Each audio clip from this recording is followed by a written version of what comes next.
우리 다 함께 사도신경을 고백하겠습니다. 나는 전능하신 아버지 하나님, 천지의 창조주를 믿습니다. 나는 그의 유일하신 아들 우리 주 예수 그리스도를 믿습니다.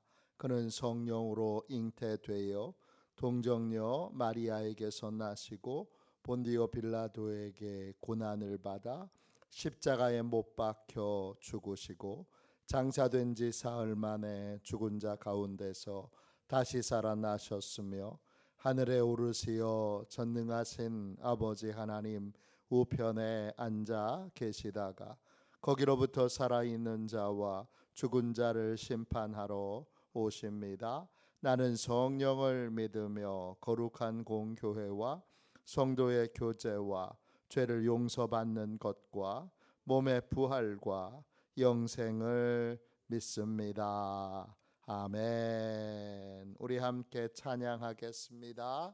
찬송가 528장입니다.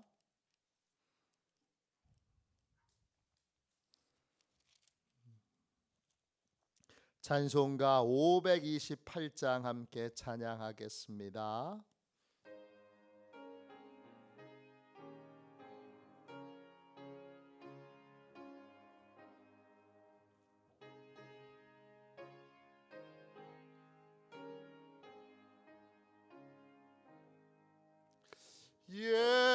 예수가 우리를 부르는 소리 금성 부드러워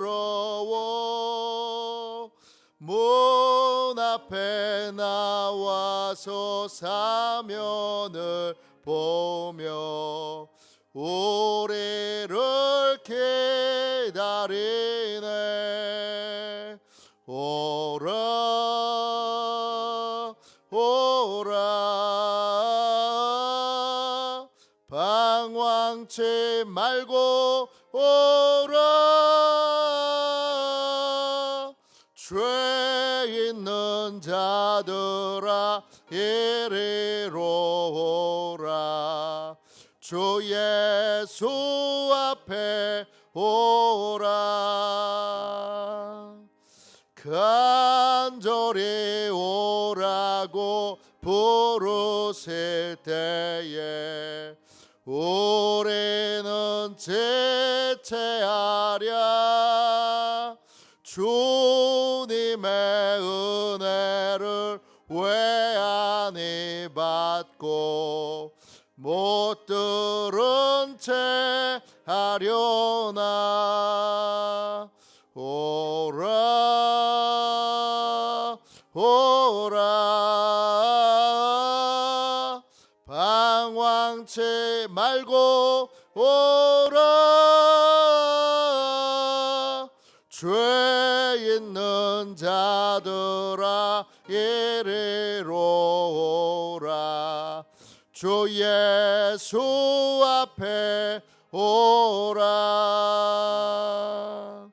세월이 살같이 빠르게 지나 쾌락이 끝이 나고 사망의 그늘이 너와 내 앞에 돌리며 가리오네. 오라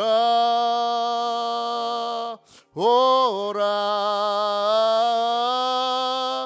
방황치 말고 오라 죄 있는 자들아 이리로 오라 주 예수 앞에 오라. 우리를 위하여 예비해 두신 영원한 집이 있어 죄 많은 세상을 떠나게 될 때 영접해 주시겠네. 오라 오라 방황치 말고 오라. 죄 있는 자들아 이리로 오라. 주 예수 앞에 오라. 아침에 드리는 기도를 같이 드리겠습니다. 금요일 아침에 드리는 기도를 같이 드리겠습니다. 기도합니다. 주님, 제 영혼이 잠잠히 주님만 기다립니다. 나의 구원은 오직 주님에게서 나오기 때문입니다. 자비로운 주님, 이 시간 제게 임재해 주셔서 제 마음에 기쁨과 평안을 가득 부어주시고 제 모든 길을 인도하셔서 오늘 하루의 시간이 주님의 사명을 이루는 복된 날이 되길 원합니다. 예수 그리스도의 이름으로 기도합니다. 아멘. 하나님 말씀을 함께 보겠습니다. 창세기 48장 7절 한 절 말씀입니다. 구약 성경책 77쪽입니다.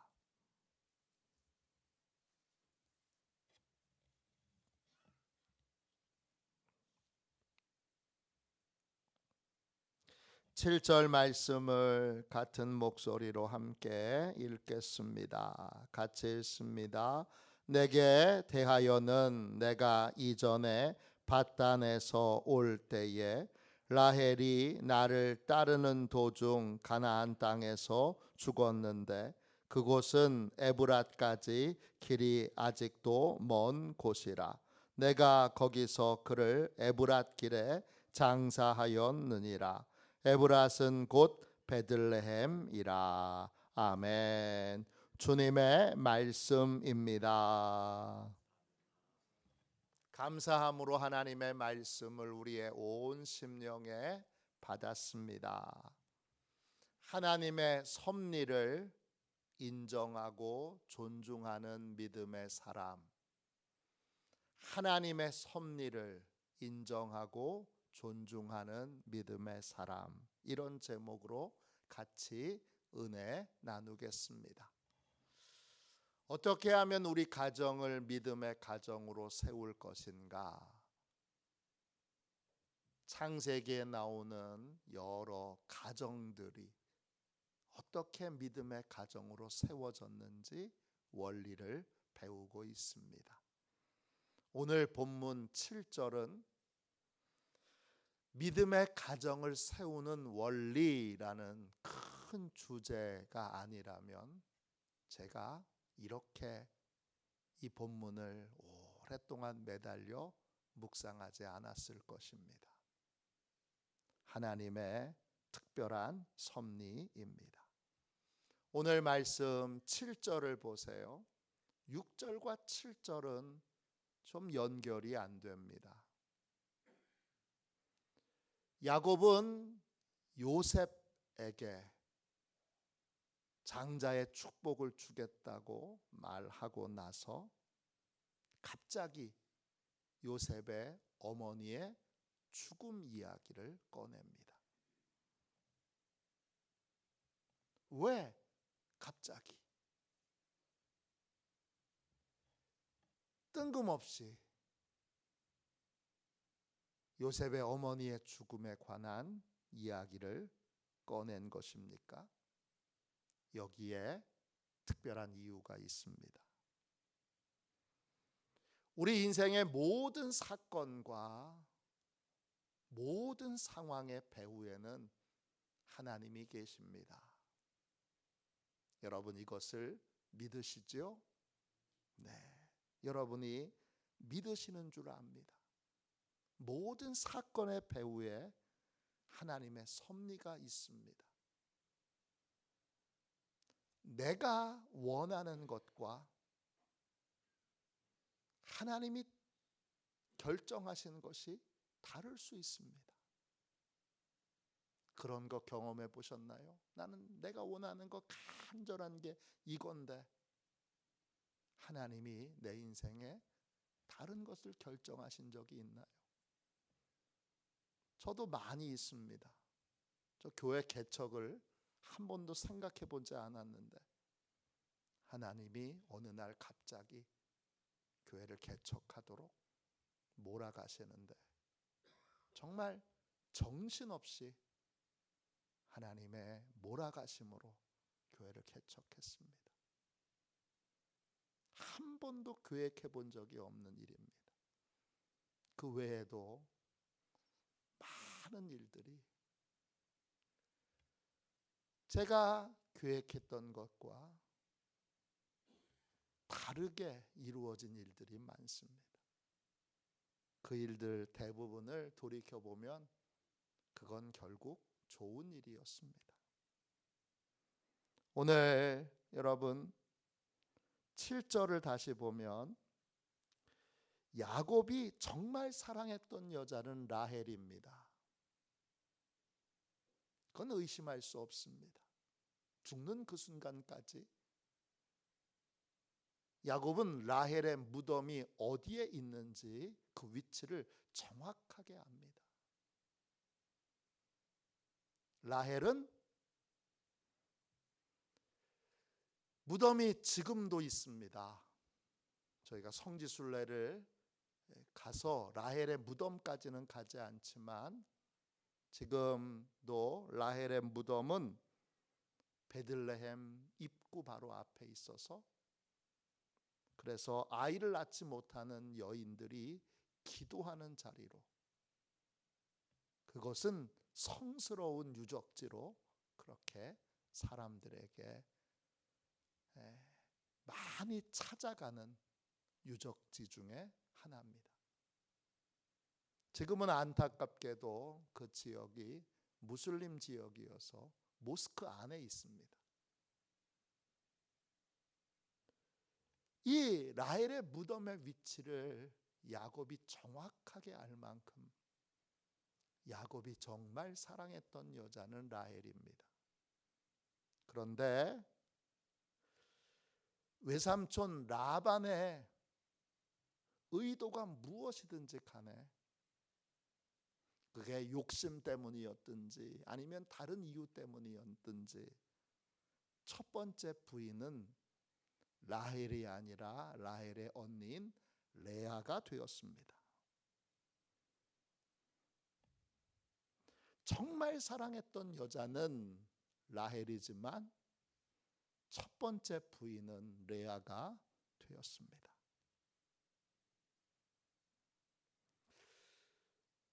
그러면 우리는 이런 질문을 갖게 됩니다. 지금 우리가 사는 세대에는 이런 일이 많지는 않은데 가령 이런 일이 있습니다. 제 아버지에게는 아내가 결국 2명입니다. 첫 번째 아내인 제 어머니는 일찍 돌아가셨고 지금 이제 재혼하신 어머니가 아직 살아계십니다.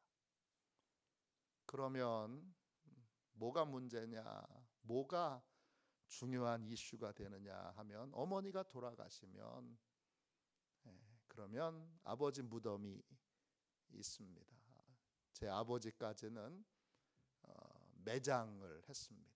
그리고 지금은 저희 선산이 10대조까지 있었던 선산인데 제가 장손인데도 그 10대조의 무덤을 다 기억을 못해요. 제가 초등학교 훨씬 전부터 추석 때마다 그 무덤을 찾아다니고 가서 기도하고 함께 무덤을 방문했는데도 10대조까지는 도저히 제가 이게 몇 대조다 몇 대조다 계속 설명을 드렸는데도 도저히 안 됩니다. 저는 그런 재주가 없는 것 같아요.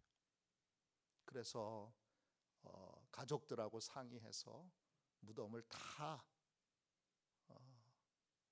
수목장으로 다 이장을 해서 수목장으로 그냥 뿌리고, 제가 기억하는 할아버지, 할머니, 그리고 아버지, 어머니, 이렇게 무덤을 남겨놨습니다. 근데 이제 중요한 문제는 뭐냐 하면, 아버지 옆에 무덤에 묻히셔야 되는 분이 돌아가신 어머니여야 하는지, 아니면 지금 계신 어머니여야 하는지, 이걸 결정해야 합니다. 쉽지 않은 결정이죠. 여러분, 야곱에게도 부인이 4명이 있습니다. 야곱에게도 부인이 4명이 있는데, 그 4명 중에 누가 야곱 옆에 함께 합장해야 될 진짜 첫 번째 가장 중요한 부인입니까? 표현이 좀 이상하네요. 어쨌든 야곱 옆에 묻혀야 되는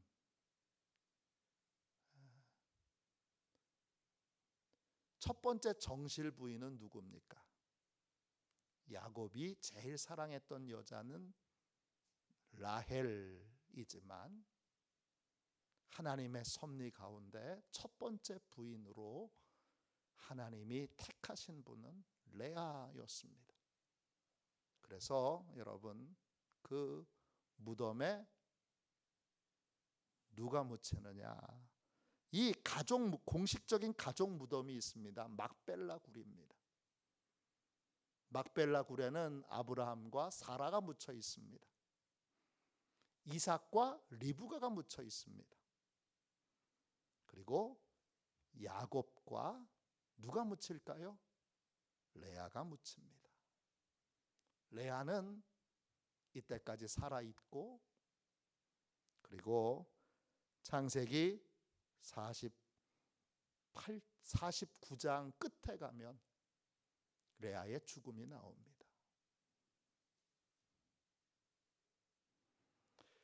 창세기 49장의 끝에 보면 레아가 묻혀 있습니다. 지금 야곱이 갑자기 요셉에게 어머니의 죽음에 대하여 얘기를 꺼내는 이유는 그러면 명백합니다. 뭘 설명하려고 하는 거예요? 왜 요셉의 어머니 라헬이 야곱이 가장 사랑하는 여자였음에도 불구하고 공식적인 가족 무덤에 묻히지 못했는가에 대하여 아들인 요셉에게 양해를 구하고 있는 것입니다. 내가 제일 사랑했던 여자는 라헬이었지만, 그러나 하나님의 섭리 가운데 그것이 누군가의 실수로 보여졌어도, 누군가의 탐욕스러운 잘못된 결정처럼 보여졌어도, 그래도 그 배후에 하나님이 하신 것을 인정하고, 그래서 가장 사랑했던 여자 라헬이 아니라 레아가 이 막벨라 굴에 장사 지내게 된 것에 대하여 요셉에게 양해를 구하고 있습니다. 오늘 말씀 7절을 보세요. 내게 대하여는 내가 이전에 밧단 아람에서 올 때에, 밧단 아람에서 하나님을 만나고 그곳을 하나님의 집이라고 하는 새로운 이름을 붙여서, 그 밧단 아람에서 야곱은 새 이름 이스라엘이라는 이름을 받습니다. 그리고 이제 에브랏이라고 하는 베들레헴으로 돌아오는 도중에 라헬이 길가에서 여행을 하는 도중에 죽게 됩니다. 오늘 말씀 7절 다시 보면, 내가 이전에 밧단 아람에서 올 때에 라헬이 나를 따르는 도중이라는 말이 히브리어로는 알입니다. 뜻은 곁에서, 옆에서 이런 뜻이에요. 밧단 아람에서 이제 에브랏 베들레헴으로 오는 도중에 사랑하는 라헬이 야곱 옆에서, 야곱 곁에서 죽었습니다. 그 위치는 에브랏, 결실이 많은 이란 뜻이에요. 베들레헴의 옛 이름이죠. 그 에브랏까지 길이 아직도 먼 곳에 있었고, 그래서 그 에브랏 길에서 베들레헴으로 가는 길 도중에서 이 라헬을 장사 지내게 됩니다. 그런데 막벨라 굴에서 라헬의 무덤까지는 여러분 36.2km예요. 천천히 걸어가도 이틀이면 충분히 걸어갈 수 있는 거리예요. 그런데 야곱이 고집하지 않습니다.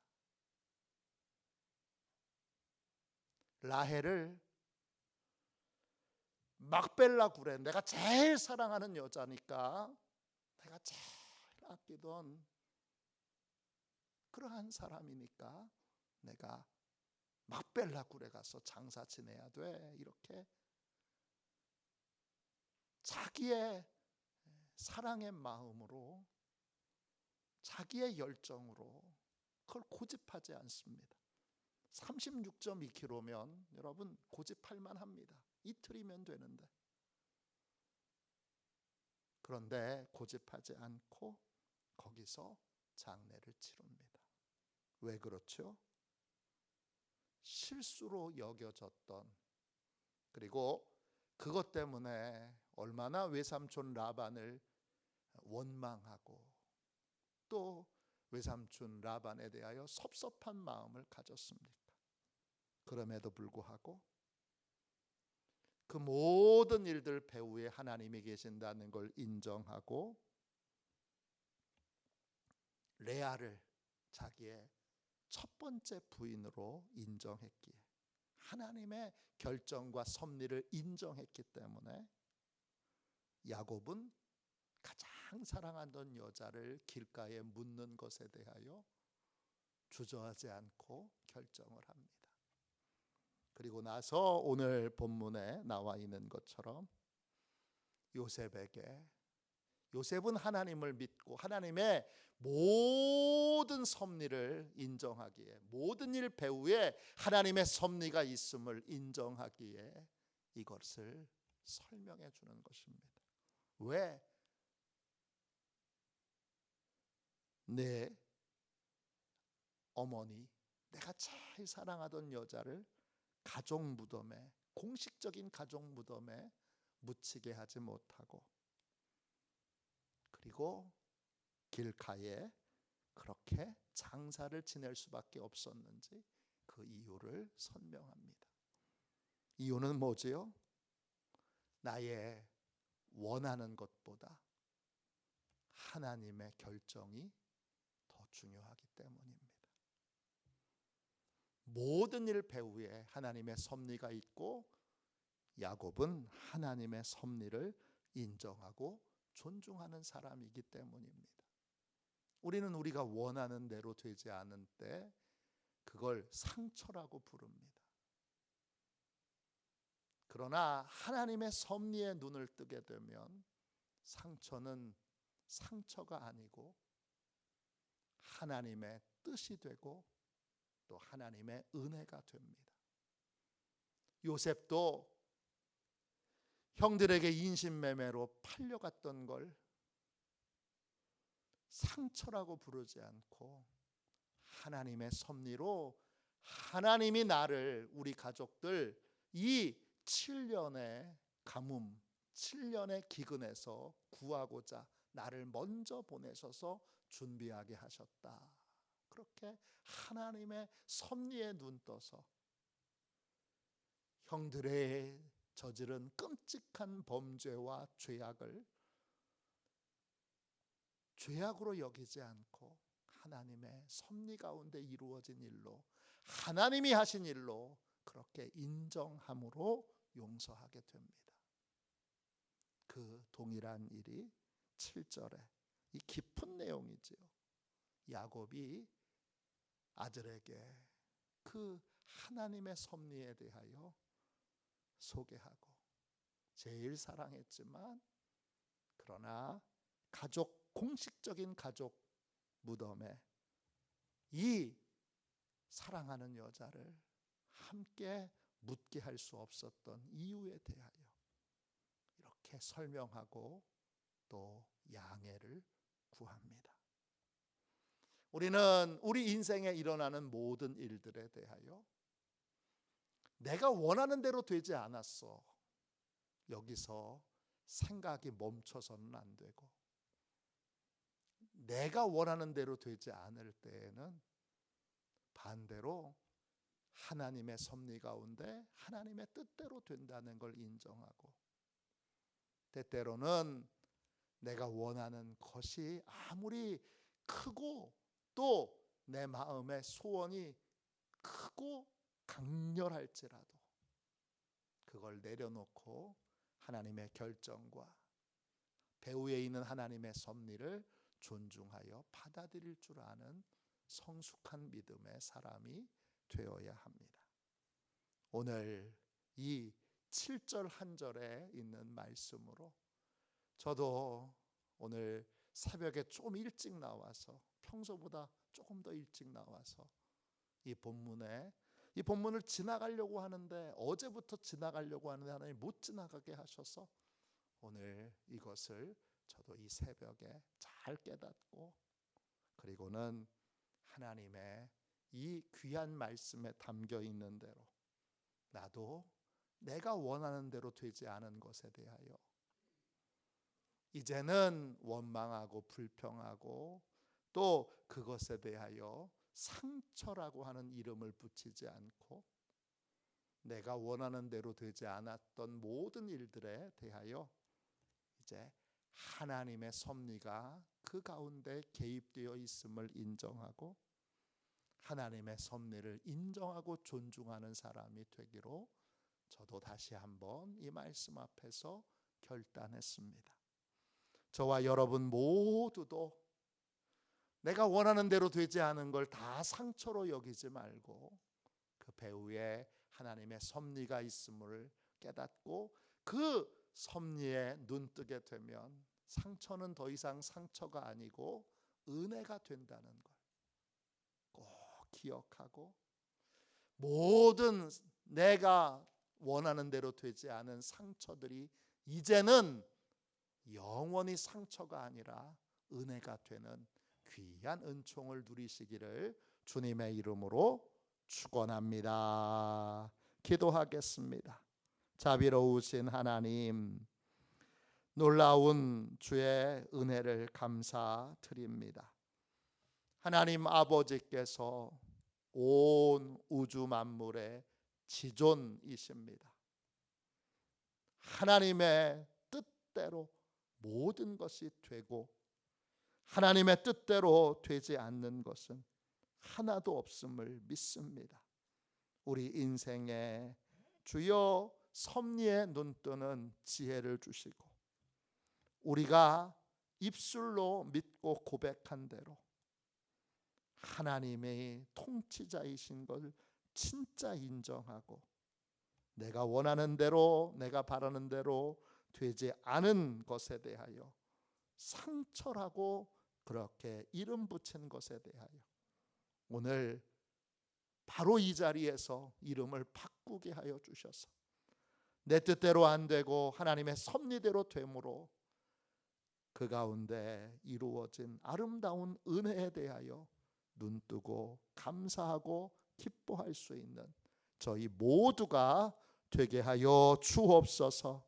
여기에 눈뜸으로 주여 구합니다. 우리의 자녀들에게도 우리의 손주들에게도 우리 교회에 자라나는 어린이들, 학생들, 청년들에게도 하나님의 섭리에 눈떠 상처가 더 이상 상처가 아니고 은혜요, 축복이요, 또 놀라운 하나님의 사랑인 것을 아는 그러한 영적인 눈이 열리도록 축복하여 주옵소서.